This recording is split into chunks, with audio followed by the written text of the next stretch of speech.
तो इस क्लास में हम लोग वेज ऑफ चार्जिंग के बारे में डिस्कस करेंगे, ठीक है। तो there are 3 ways of charging.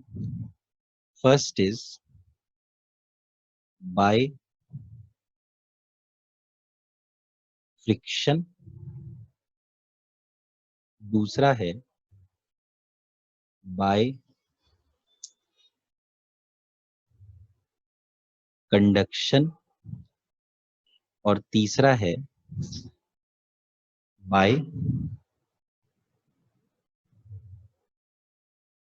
Induction.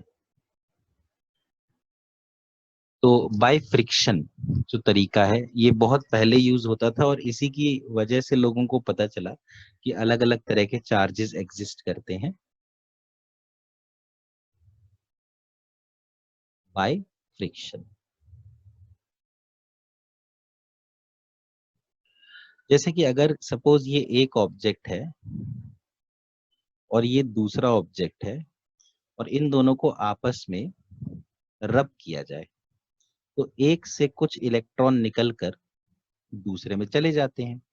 तो जिससे इलेक्ट्रॉन निकलते हैं वो पॉजिटिवली चार्ज हो जाता है और जिसके अंदर इलेक्ट्रॉन जाते हैं वो निगेटिवली चार्ज हो जाता है।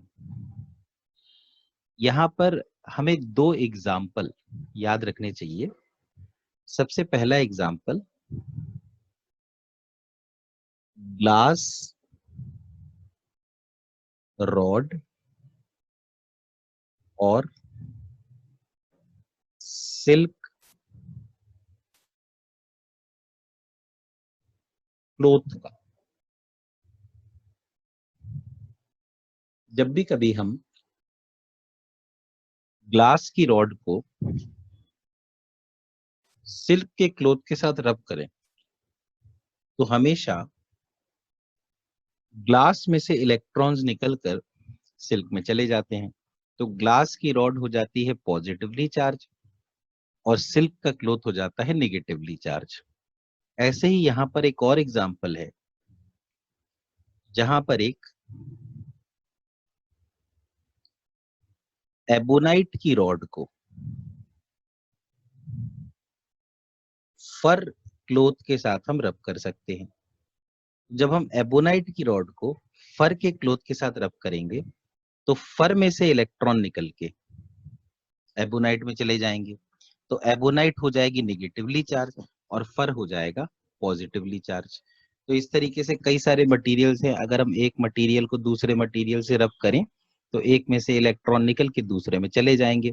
तो इसके लिए एक सीरीज बनाई गई जिसका नाम होता है triboelectric series. Triboelectric series में सपोज कई सारे एलिमेंट हैं A B C D and so on. तो अगर हम किसी भी एलिमेंट को किसी और एलिमेंट से रब करें तो जो ट्रीबो इलेक्ट्रिक सीरीज में हायर होता है उससे इलेक्ट्रॉन निकल के जो ट्रीबो इलेक्ट्रिक सीरीज में लोअर होता है उसमें चले जाते हैं। तो हायर वाला जो है वो पॉजिटिवली चार्ज हो जाता है और लोअर वाला निगेटिवली चार्ज हो जाता है, ठीक है। ये तो हो गया बाय फ्रिक्शन। इसके बाद अगला है बाय कंडक्शन।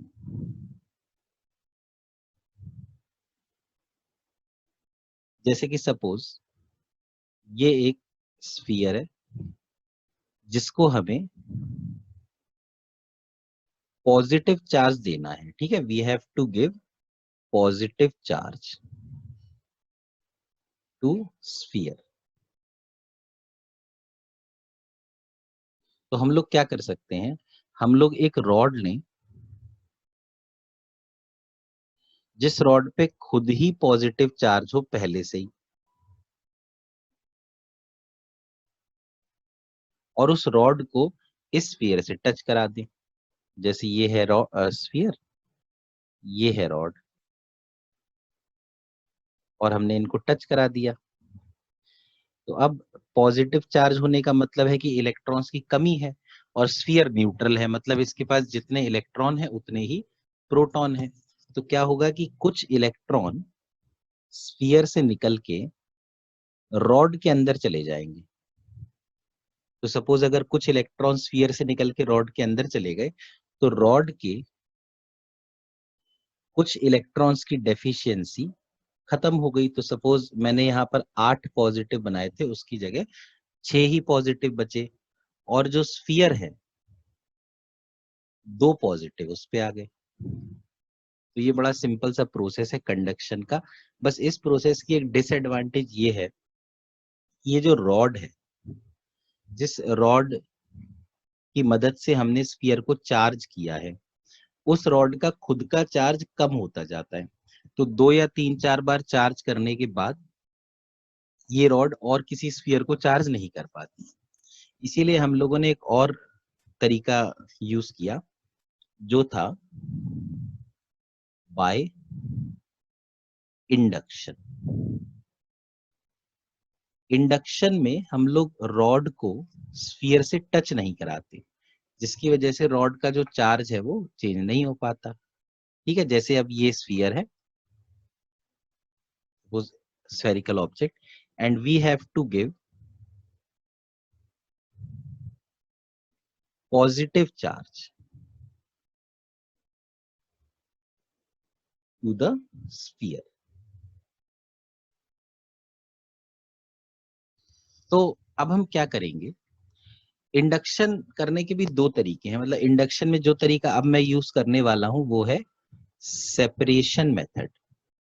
उसका नाम होता है सेपरेशन मेथड। ठीक है, तो उसमें क्या करते हैं, सपोज ये स्फीयर ए है और इसकी हमें चार्जिंग करनी है, तो हम बिल्कुल आइडेंटिकल एक और स्फीयर लेते हैं बी, और उसको इसके साथ टच करके रख देते हैं। अब ए को हमें पॉजिटिवली चार्ज करना है, ठीक है, बी से हमें कोई मतलब नहीं। तो एक रॉड ली हमने, जिस रॉड पर, ठीक है, स्फीयर को पॉजिटिव चार्ज देना है, तो रॉड पर हम निगेटिव चार्ज ले लेते हैं। ठीक है, हम एक ऐसी रॉड लेंगे जो निगेटिवली चार्ज होगी। अब निगेटिवली चार्ज होने की वजह से जब ये रॉड इस स्फीयर के पास आएगी, तो इलेक्ट्रॉन्स जो कि यहां पर हैं, ये इससे रिपेल होके बी के पास पहुंच जाएंगे, बी के बाहर वाली सरफेस पे। तो यहां पर निगेटिव चार्ज इकट्ठा होने लगेगा और यहां पर पॉजिटिव चार्ज आ जाएगा। ये तो हो गया सबसे पहला स्टेप। ठीक है, इसके बाद हम क्या करते हैं, ए और बी को सेपरेट कर देते हैं, लेकिन रॉड को अभी वहीं रखे रहते हैं। जैसे ये है ए, ये है बी, और ये है रॉड।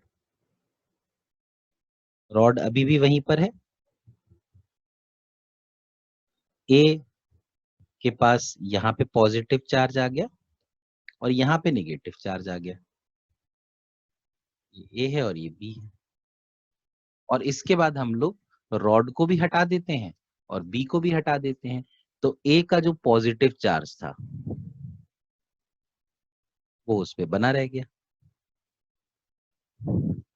क्योंकि इसमें ए और बी को सेपरेट कर रहे हैं, इसलिए इसका नाम हो गया सेपरेशन मेथड। सेपरेशन मेथड के अलावा एक और मेथड होता है जिसको हम कहते हैं अर्थिंग मेथड।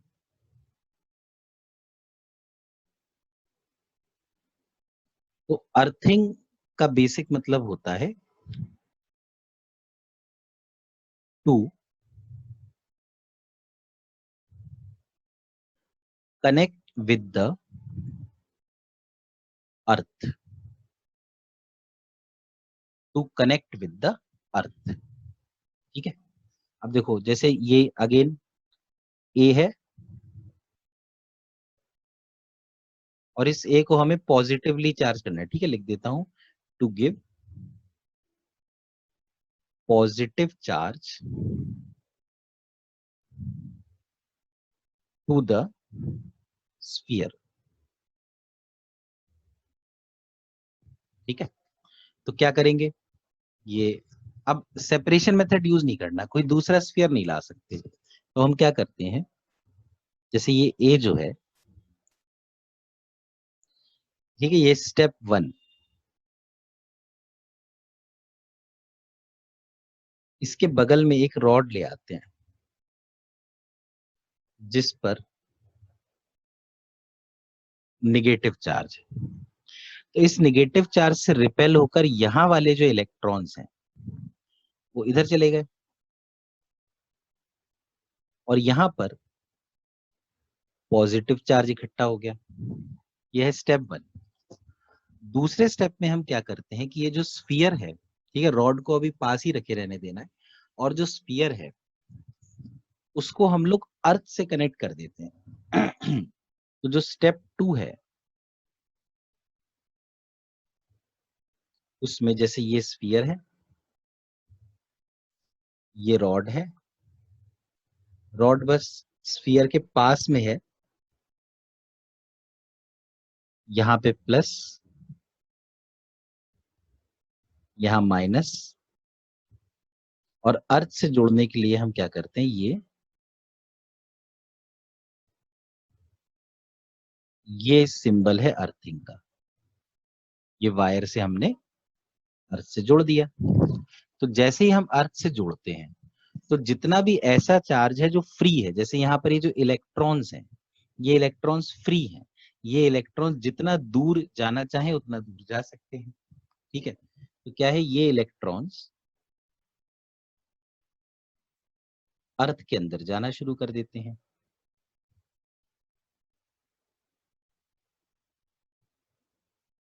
ठीक है ना। तो थोड़ी देर के बाद, मतलब इन सम मिली सेकेंड्स और माइक्रो सेकेंड्स, ऐसा डायग्राम दिखने लगता है हमको। ये ए, यहां पर पॉजिटिव चार्ज,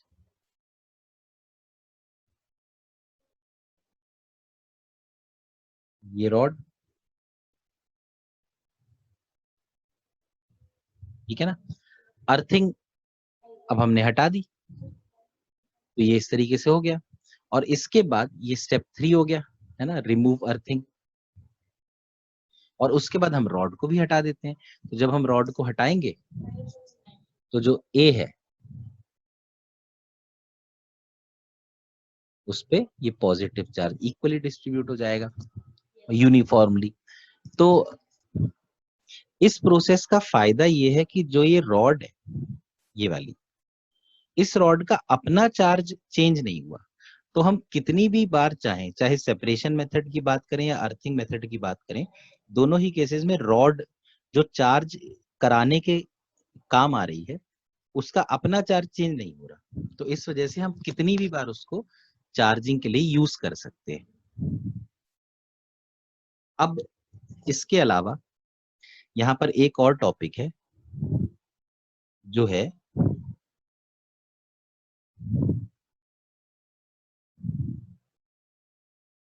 इलेक्ट्रोस्कोप।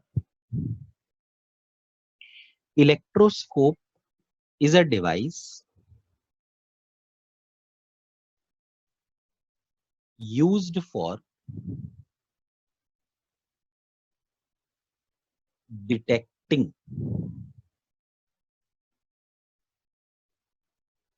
charge। एक ऐसी डिवाइस जो ये डिटेक्ट करने में यूज होती है कि किसी जगह पर चार्ज है या नहीं। जो इलेक्ट्रोस्कोप है उसका पूरा नाम होता है गोल्ड लीफ इलेक्ट्रोस्कोप, ठीक है। हम लोग डायग्राम बना के देख लेते हैं कैसी दिखती है गोल्ड लीफ इलेक्ट्रोस्कोप। इसमें एक ग्लास की बॉटल होती है,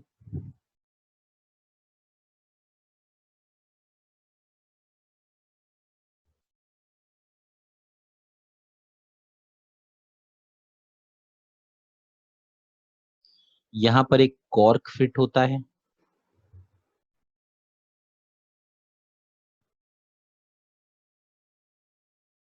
और इस कॉर्क में यहां से एक कॉपर की हम रॉड ले लेते हैं।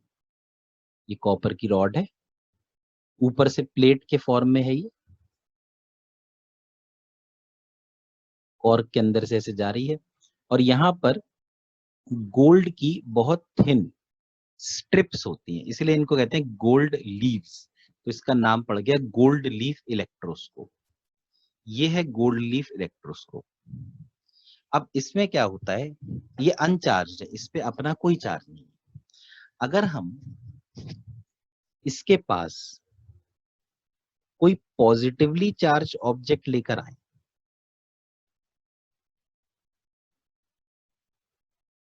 तो उस पॉजिटिव चार्ज की वजह से यहां पर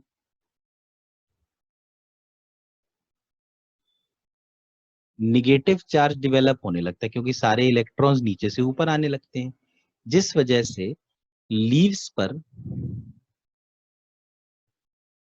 पॉजिटिव चार्ज आ जाता है।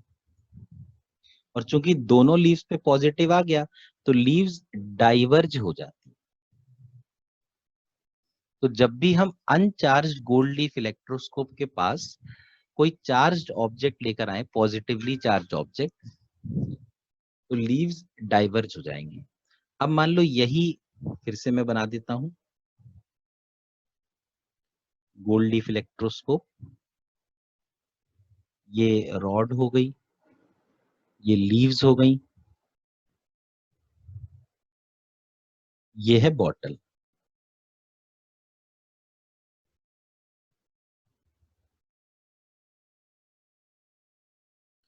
और यहाँ पे ये कॉर्क है।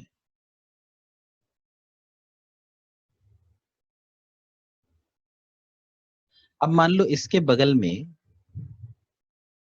मैं एक निगेटिवली चार्ज ऑब्जेक्ट लेकर आऊं, तो उस निगेटिव की वजह से जो इलेक्ट्रॉन्स ऊपर हैं प्लेट के पास, ये प्लेट जो है, इसके पास जो इलेक्ट्रॉन्स हैं वो रिपेल होकर नीचे जाने लगेंगे, यहाँ आ जाएंगे, और ऊपर पॉजिटिव चार्ज इकट्ठा हो जाएगा। अब चूंकि लीव्स के पास निगेटिव चार्ज आ गया, तो फिर ये डाइवर्ज हो जाएंगी। तो जो अनचार्ज गोल्ड लीफ इलेक्ट्रोस्कोप है, अनचार्ज गोल्ड लीफ इलेक्ट्रोस्कोप जो है, इसके पास चाहे पॉजिटिवली चार्ज ऑब्जेक्ट लाया जाए और चाहे निगेटिवली चार्ज ऑब्जेक्ट लाया जाए, इसकी लीव्स हमेशा ही डाइवर्ज होती हैं। तो it can be used to detect only whether charge is present और not, but it can not detect which type of charge is present. अगर हम लोग ये भी पता करना चाहते हैं कि किस तरह का चार्ज है, तो उसके लिए हमको यूज करनी पड़ती है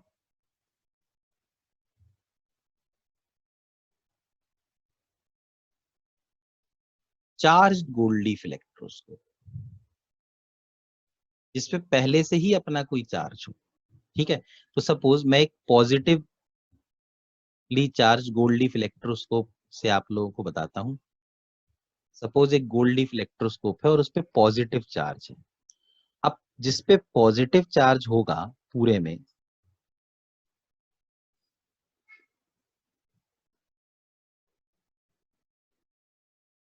पॉजिटिव चार्ज होगा,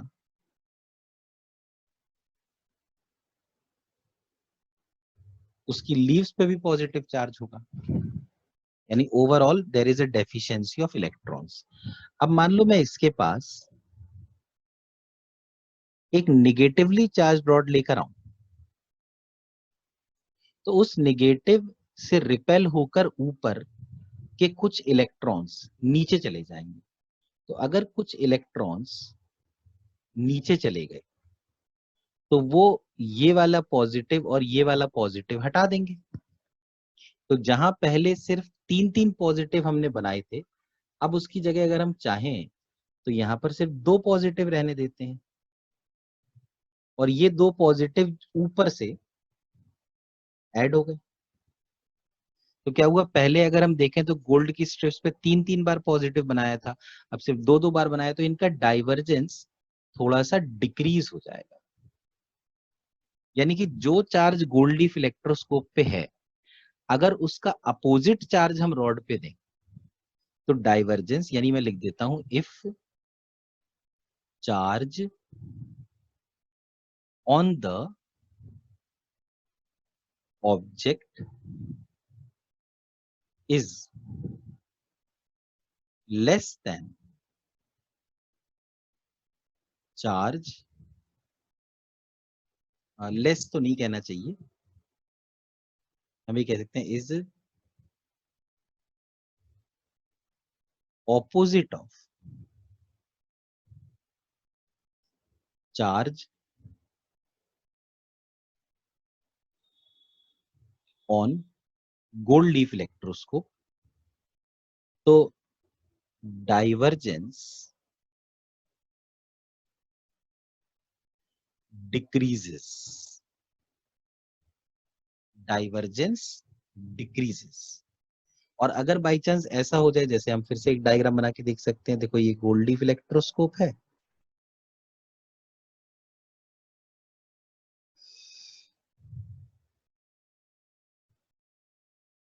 पॉजिटिवली चार्ज ले लेते हैं,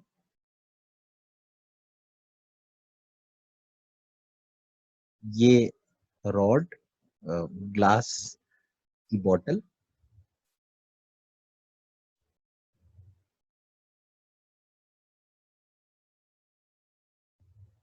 और ये कॉर्क,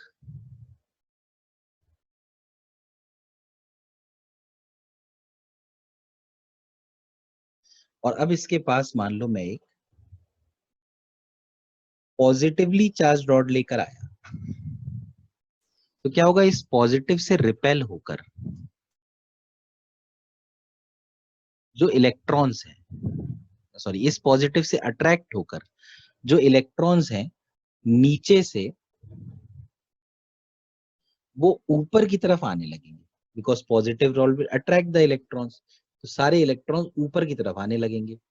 अगर इलेक्ट्रॉन्स ऊपर की तरफ आने लगे तो नीचे रॉड्स के पास इलेक्ट्रॉन्स की कमी, सॉरी स्ट्रिप के पास इलेक्ट्रॉन्स की कमी हो गई, और ये सारे इलेक्ट्रॉन्स यहाँ आ गए, तो इससे क्या होगा कि ऊपर जो पॉजिटिव पॉजिटिव है वो हट गया, और वो पॉजिटिव यहां पर आ गया।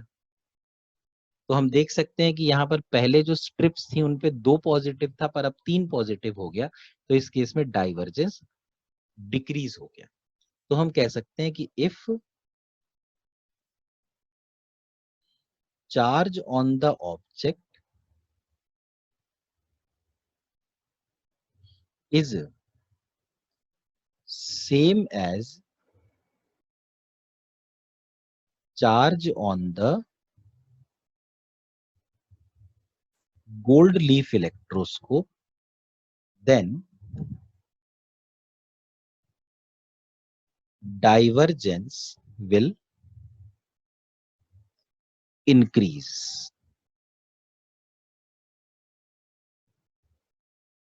तो इस लेक्चर में इतना ही, अगले लेक्चर में हम लोग कूलम्ब्स लॉ के बारे में पढ़ेंगे।